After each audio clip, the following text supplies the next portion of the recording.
नमस्कार दोस्तों, मैं विंध्याचल स्वागत करता हूं आप सभी का आपके अपने YouTube चैनल अध्याय स्टडी में।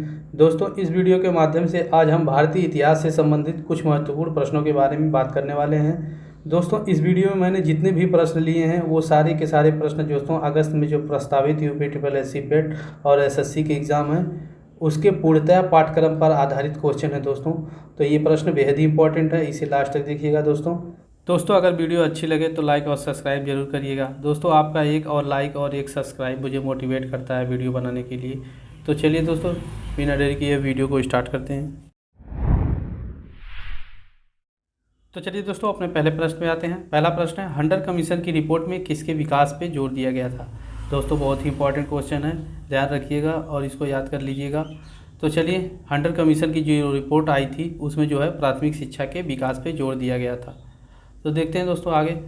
इसमें दोस्तों लॉर्ड रिपिन जो 1880 से 1884 तक भारत का गवर्नर जनरल रहा दोस्तों, इसी के द्वारा 1882 में विलियम विल्सन हंटर की अध्यक्षता में एक आयोग गठित किया गया था, जिसका उद्देश्य चार्ल्स वुड के घोषणा पत्र के द्वारा शिक्षा के क्षेत्र में हुई प्रगति की समीक्षा करना और इस आयोग को प्राथमिक शिक्षा के प्रसार के लिए उपाय सुझाने थे।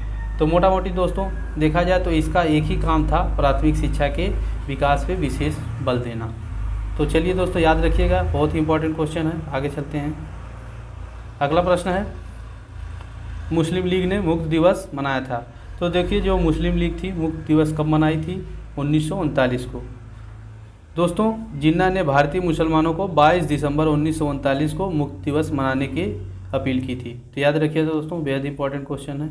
आगे चलते हैं। अगला प्रश्न है, भारत की आज़ादी के समय कांग्रेस के अध्यक्ष कौन थे।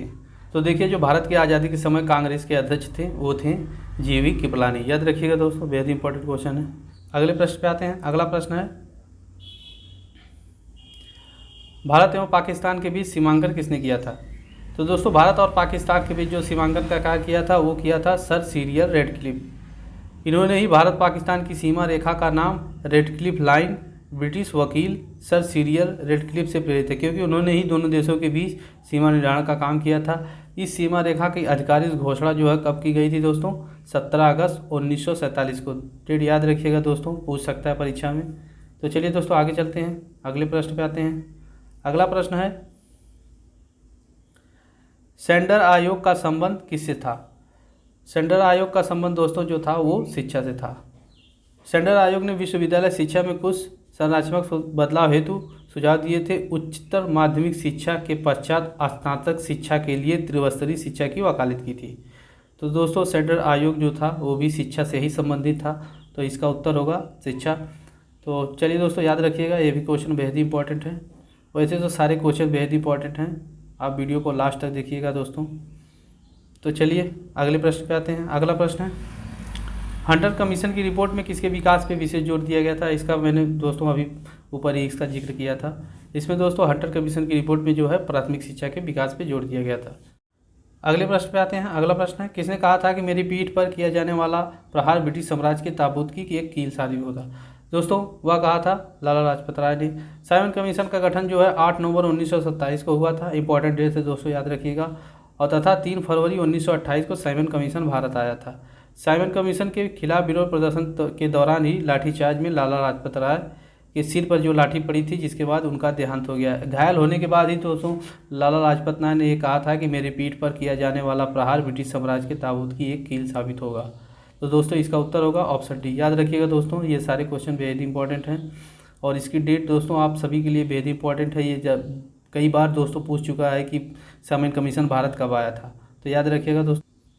चलिए दोस्तों, अगले प्रश्न पे आते हैं। अगला प्रश्न है, 1932 के पूना समझौते के साथ किसका सीधा संबंध है। वेरी इंपॉर्टेंट क्वेश्चन है दोस्तों, याद रखिएगा इसको। दोस्तों, 1932 के पूना समझौते के साथ जो है भारतीय दलित वर्ग का सीधा संबंध है।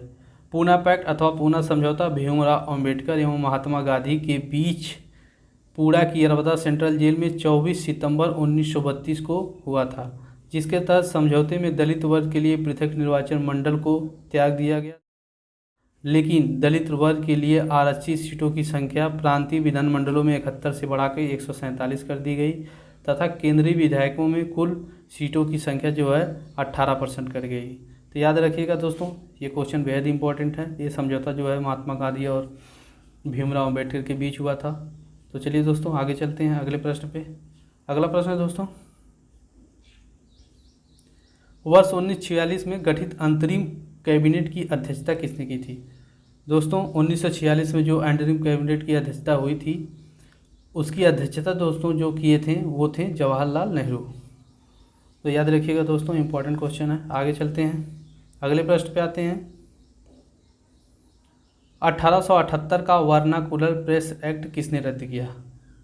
1878 में जो वर्नाकुलर प्रेस एक्ट के नाम से एक कानून आया था, इसे किसने रद्द किया था? तो देखिए दोस्तों, 1878 में जो वर्नाकुलर प्रेस एक्ट आया था, उसे लॉर्ड रिपन के द्वारा 1882 में रद्द कर दिया गया था। तो इसके बारे में थोड़ा सा जान लेते हैं। वर्नाकुलर प्रेस अधिनियम लॉर्ड लिटिन के कार्यकाल में पारित किया गया था। इस अधिनियम के द्वारा प्रेस की आज़ादी को सीमित किया गया था। यह अधिनियम 14 मार्च 1878 को पारित किया गया था। याद रखिएगा दोस्तों, बेहद इंपॉर्टेंट तिथि है।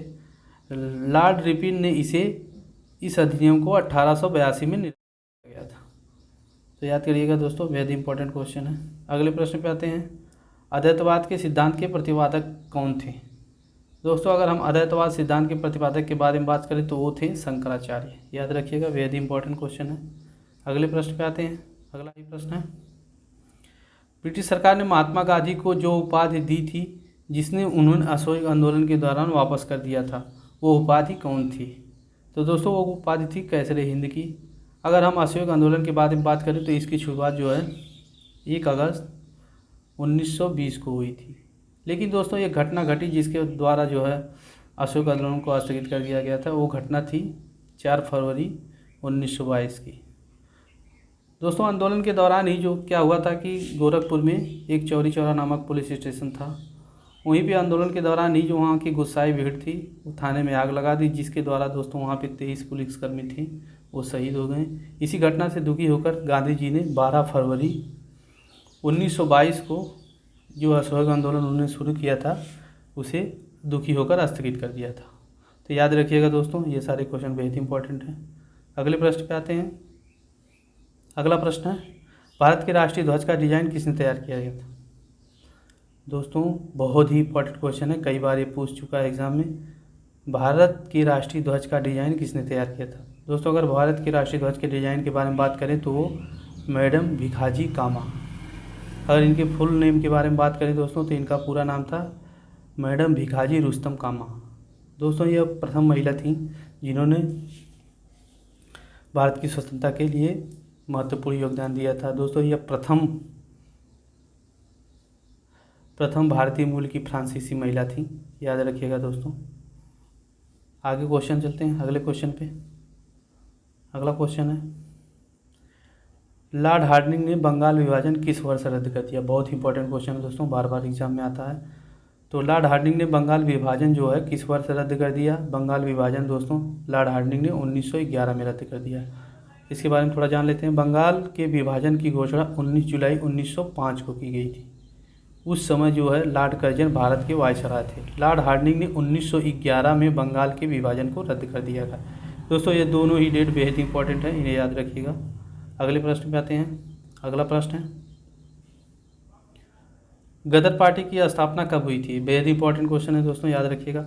गदर पार्टी की जो स्थापना थी वो 1913 में हुई थी। इसके बारे में थोड़ा सा जान लेते हैं। गदर पार्टी का जन्म अमेरिका के सैन फ्रांसिस्को के एस्टोरियो में 1913 में अंग्रेज साम्राज्य को जड़ से उखाड़ फेंकने के उद्देश्य से हुआ था। गदर पार्टी के संस्थापक लाला हृदयाल और सरदार सोहन सिंह भाकना थे। याद रखिएगा दोस्तों, इनके नाम अक्सर पूछ लिए जाते हैं पेपर में।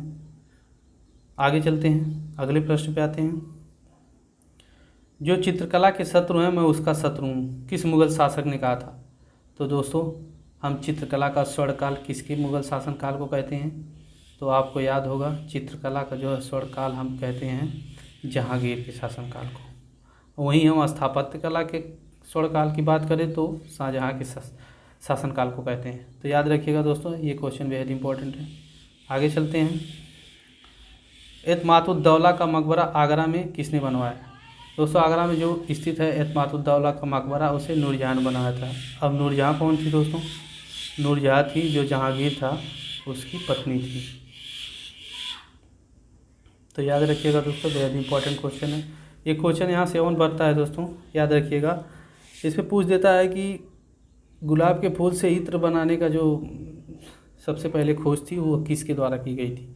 तो वो दोस्तों नूरजहां की मम्मी थी या माँ कहते हैं, जिनका नाम था आसमत बेगम। इनके द्वारा ही दोस्तों गुलाब के फूल से जो है इत्र बनाने का काम पहली बार किया गया था। तो आगे चलते हैं दोस्तों अगले प्रश्न पे। अगला प्रश्न है, मुगल प्रशासन व्यवस्था में मनसबदारी प्रणाली को किसने प्रणीत किया था? मनसबदारी जो प्रणाली थी उसे किसने प्रारंभ किया था?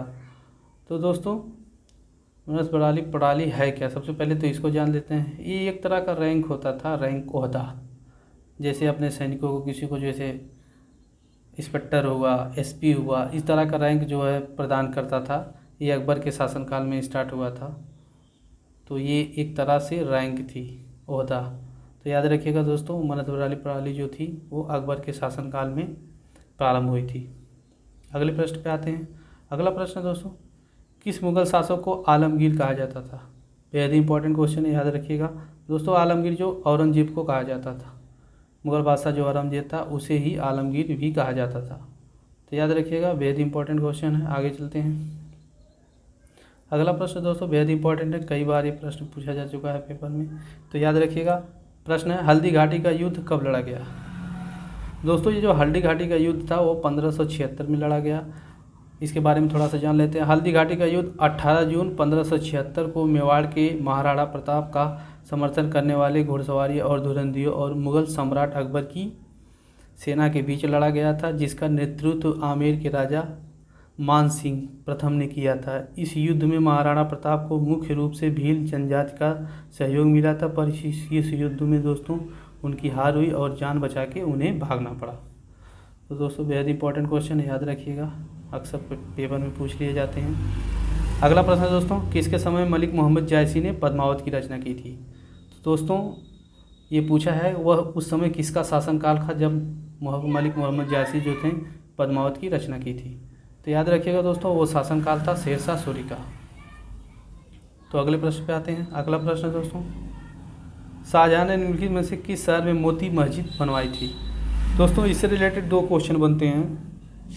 एक तो मोती मस्जिद आपको पता होगा कि लाल किले के अंदर है, और दूसरी मोती मस्जिद जो है आगरा के किले के अंदर है। तो आगरा का किला किसने बनवाया था? ये अकबर के द्वारा बनवाई गई थी। लेकिन दोस्तों उसमें जो मोती मस्जिद थी वो शाहजहां के द्वारा बनवाई गई थी। अगर दोस्तों हम वहीं लाल किले की मोती मस्जिद के बारे में बात करें तो लाल किला तो सबसे पहले दोस्तों जान लें कि शाहजहां ने बनवाया था, लेकिन उसमें उसके अंदर जो मोती मस्जिद स्थित है उसे दोस्तों औरंगजेब के द्वारा बनवाया गया था। तो याद करिए दोस्तों, ये सारे के सारे क्वेश्चन बेहद इंपॉर्टेंट हैं। अक्सर ये पूछ लिया जाता है कि लाल किले के अंदर जो मोती मस्जिद है उसे किसने बनवाया था, और जो आगरा किले के अंदर मोती मस्जिद है उसे किसने बनवाया था। बहुत कन्फ्यूजन होता है दोस्तों, इसलिए इसको याद रखिएगा। अगले प्रश्न पे चलते हैं। अगला प्रश्न है, किस मुगल बादशाह ने जजिया नामक कर पुनः लगा दिया? दोस्तों इस जजिया कर का इतिहास बहुत लंबा है, मैं इसके बारे में थोड़ा थोड़ा आपको बता देता हूँ। सबसे पहले दोस्तों जजिया कर जो लगाया था वो मोहम्मद बिन कासिम ने लगाया था। उसके बाद फिरोज शाह तुगलक ने लगाया। उसके बाद सिकंदर लोदी ने लगा दिया था दोस्तों। अकबर ने बीच में उसको समाप्त कर दिया था, तब तक औरंगजेब ने लगवा दिया। अगर दोस्तों हम पूर्ण रूप से समाप्त की बात करें तो सब पूर्ण रूप से जजिया कर को समाप्त करने वाला जो शासक था वो था मोहम्मद शाह रंगीला बादशाह। अगर इस प्रश्न के हिसाब से देखें कि किस मुगल बादशाह ने जजिया कर को पुनः लगा दिया था, तो दोस्तों अकबर के जजिया कर को समाप्त करने के बाद जो है पुनः औरंगजेब ने जजिया कर लगा दिया था। तो जजिया कर के बारे में बात करें दोस्तों, जजिया एक कर था, मतलब आप अगर मुसलमान नहीं हैं तो आपको कर देना पड़ेगा। तो जजिया कर का मतलब ये है दोस्तों, याद रखिएगा। अगले प्रश्न पे आते हैं। अगला प्रश्न दोस्तों, जहांगीर के दरबार में पक्षियों का सबसे बड़ा चित्रकार कौन था? तो दोस्तों जहांगीर के दरबार में सबसे बड़ा जो पक्षियों का चित्रकार था वो था ख्वाजा अब्दुल समद। तो याद रखिएगा, बेहद इंपॉर्टेंट क्वेश्चन है। आगे चलते हैं दोस्तों। अगले प्रश्न पे आते हैं। साइमन कमीशन का भारत आगमन किस वर्ष हुआ था? साइमन कमीशन भारत किस वर्ष आया था? तो दोस्तों साइमन कमीशन जो था वो भारत 1928 को आया था। इसके बारे में थोड़ा सा जान लेते हैं। साइमन आयोग 7 ब्रिटिश सांसदों का समूह था जिसका गठन 1927 में भारत के संविधान सुधारों के अध्ययन के लिए किया गया था। साइमन कमीशन जो है दोस्तों भारत 3 फरवरी 1928 को पहुंचा था। तो याद रखिएगा दोस्तों, बेहद इंपॉर्टेंट क्वेश्चन है। अगले क्वेश्चन पे आते हैं। मुगलों ने नवरोज का त्यौहार लिया था। मुगल जो नवरोज का त्यौहार मनाते थे, यह त्यौहार दोस्तों एक तरह से प्रकृति प्रेमी त्यौहार है। इसे पारसियों द्वारा मनाया जाता था क्योंकि पारसी नववर्ष के रूप में भी इस त्यौहार को मनाते थे। तो याद रखिएगा दोस्तों, ये क्वेश्चन बेहद इंपॉर्टेंट है। मुगलों ने जो है नवरोज त्यौहार पारसियों से लिया था। तो चलिए दोस्तों, वीडियो को यहीं समाप्त करते हैं। दोस्तों अगर वीडियो अच्छी लगे तो लाइक और सब्सक्राइब जरूर करिएगा दोस्तों। अगली वीडियो में हम कुछ और महत्वपूर्ण क्वेश्चनों के साथ आपसे मुलाकात करेंगे। तब तक के लिए नमस्कार।